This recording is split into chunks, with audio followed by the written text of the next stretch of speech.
Un train en retard, c'est donc assez banal, mais si je vous dis que dans une école, ces retards sont sanctionnés par une retenue, c'est beaucoup plus interpellant. On part au lycée Martin V à Louvain-la-Neuve.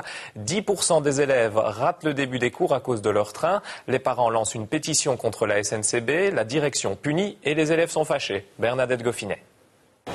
Train, que des trains en fait. Je n'ai que ça et j'ai reçu une retenue, donc ici, retenue de 2 heures, accumulation de trains, de retard plutôt. Et les retenues pour cause de retard, beaucoup connaissent. Ils sont une centaine à être concernés dans l'école. Beaucoup d'entre eux prennent d'ailleurs un train plus tôt pour éviter la sanction. Une grosse perte de temps, c'est pas agréable pour nous de devoir se lever plus tôt pour pouvoir attendre Rotini à cause de la SNCB qui n'est pas capable de donner des trains à temps. Ouais. Vous êtes vraiment en colère aussi? Oui, vraiment, on a déposé des plaintes à la SNCB mais ils n'ont jamais répondu. Du coup j'accumule des retards dans les matières et tout parce que je suis tout le temps en retard. Et ça crée souvent aussi des problèmes avec les profs parce qu'ils n'aiment pas que j'arrive tout le temps en retard et tout ça.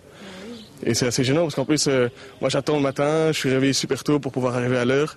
De son côté, la direction tente de garder l'église au milieu du village et sanctionne pour éviter les abus. Maintenant, les élèves qui viennent de vraiment loin, on donne des autorisations spéciales pour que le retard soit motivé. On ne veut pas non plus que les élèves partent trop tôt chez eux. Mais effectivement, ça met l'organisation de l'école à mal. Du coup, les parents et l'école se sont mobilisés contre la SNCB sur pétition.be. Il y en a plus de 700 actuellement, donc ça commence à devenir très significatif. Et pas seulement de l'école?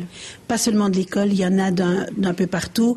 On le sait par les commentaires que les parents ou que les personnes mettent, où ils trouvent que vraiment pour un service public, ça pose problème. Et si rien ne bouge? On se rend compte que c'est peut-être mieux de prendre la voiture en fait.